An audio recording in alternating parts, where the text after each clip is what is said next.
Hi, my name is Matthew Bueno, and I'm coming to you today just to give you some points about what it means to ground. And the grounding technique that we use was gifted to us by Mother Mary. I am a channeler. I channel the Ascended Masters. I work with a lot of different energies to try to teach people how to reach their highest potential in themselves. And if you're a Reiki practitioner, a massage therapist, or somebody who works with energy, this is right up your alley. But before you can get into any of that, you need to learn how to ground and protect yourself at all times, because there is a lot of energies out in the world that has a tendency to cling on to our field. So when you're grounded throughout the day, those energies have a harder time connecting with you. When you're grounded, you're more in your power, you're more in your heart. So for just a few minutes, I'm just going to talk to you a little bit about grounding. So when I ground in the morning, I ground each day. When I get up, the first thing I do before I do anything else. So I have here a rose quartz and a amethyst that I use, and I hold them in my hands. This one is for the right side of my brain, and this is for the left side of my brain. And the rose quartz, for me, it works with working on the heart chakra. It helps me to focus more coming from the heart, learning how to feel what's true for me when I'm doing meditation for myself or for others. And the amethyst actually helps me to separate myself from my ego. So when I separate those 2 points of myself, I'm able to really find a really strong connection. I'm just going to turn down this music just a little bit here. It's getting a little loud. So for grounding, for anyone who wants to learn, this is an easy way just to give you a real crash course on how to ground yourself. So the first thing we do is that right here in our third eye, we place a beautiful white light, a star. Whenever you place something here in your third eye, you also create that energy around your body. So when you see this, you look, close your eyes, and you put a ball of light there, or a star, something you've seen before. And so you put that energy there. You put that energy, close your eyes. And so the first thing I do is that I think about the intention of the day. I think about what I want to bring this day. What do I want to experience this day? And so part of grounding is allowing yourself to remove your mind and remove all your expectations of the day, and let yourself feel the energy of connection that you were created with. So we all have this. This isn't something you can get online or eBay or from a teacher. This is something that is naturally born inside you. Okay, so the first thing you do is you close your eyes, you look at your symbol in your third eye right here, and you just put a white light around it. It's something big, something beautiful. And as you're putting white light around that, maybe put a little purple around it, because that's the energy you're going to put around your body. Whatever you put around here is what you're putting around your body.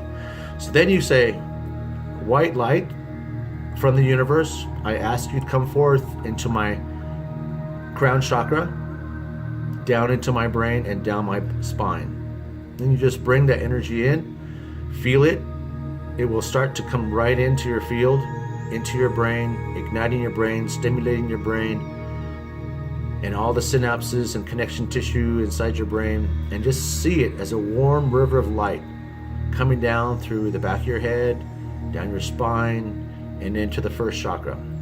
So when I'm doing this technique in the morning, I'm a little bit more dramatic. I like to be explosive. I like to be colorful. So what I do is that after I bring the energy down from my high self into my crown, down my spine, into my first chakra, which is at the tailbone spine, it is the connection to the earth that we create ourselves having with this grounding cord. And so when you draw the energy into your first chakra, I like to make it into a big ball of white light.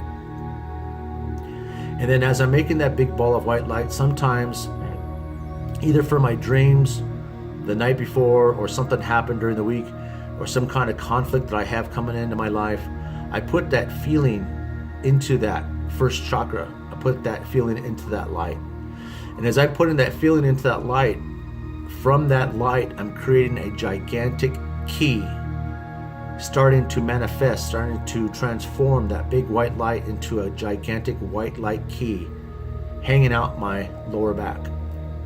As I create that key out of my lower back, I'm placing all the feelings of my conflict within myself from my heart chakra, which is right here, I'm sending that energy behind me, down my spine, and into that ki until I can feel that ki becoming very, very heavy. Once that ki becomes very heavy, I know that I filled it up enough with my conflicts, my worries, my doubts, my fears, whatever it is that's in my life that I can't control.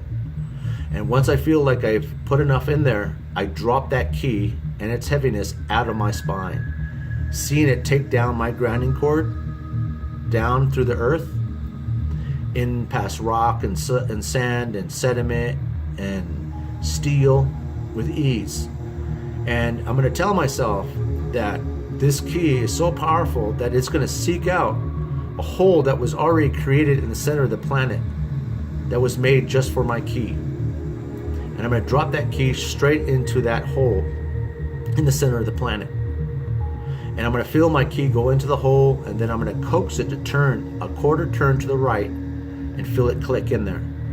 Now I've just created my grounding cord from my high self, through my body, through my first chakra, and I'm sending all that energy down through my grounding cord into the planet Earth. Now when you move energy or you move thoughts or feelings down your grounding cord, it becomes transmuted. The grounding cord has 3 attributes. The first thing it does is that it grounds you, keeps you out of your mind. The second thing is that it dissolves any negative energies that resides in your brain. The third thing it does is that it transmutes the energy from negative to positive in the earth, and that energy comes back up into your auric field, and then it helps you to feel more courageous, more profound, more confident in yourself. So as you're doing that, that's a simple way of just grounding yourself. If you want to take it a little bit further, you want to know a little bit more about how to bring up emotional energy to balance you, it's simply you ask Mother Gaia, which is the center of the planet, from what you just connected to. You ask Mother Gaia, please send your emotional balancing energy back up my grounding cord, in and around my body, in a beautiful green light. And you see that big and feel that big green light coming up around you, and you see it go into and around your body, and see it go all the way up, back up into your crown chakra. And as you put that, position that energy in your crown chakra, what you're telling the universe at that moment is that you're asking the universe to bring in its own blessing around your body to balance yourself in an emotional way. When you balance yourself in an emotional way, you become more in the reality of what your life is about, what your intention is. And you feel more connected to what you're asking for in your life and your intention. So try this grounding cord technique just for this. This is a minimal amount. The next time I do a video, I'll teach you how to do a prayer and use your energy of gratitude, intention, and to make wishes for yourself. So thank you for taking the time to ground yourself this morning. I hope this video has helped you. Have a good day.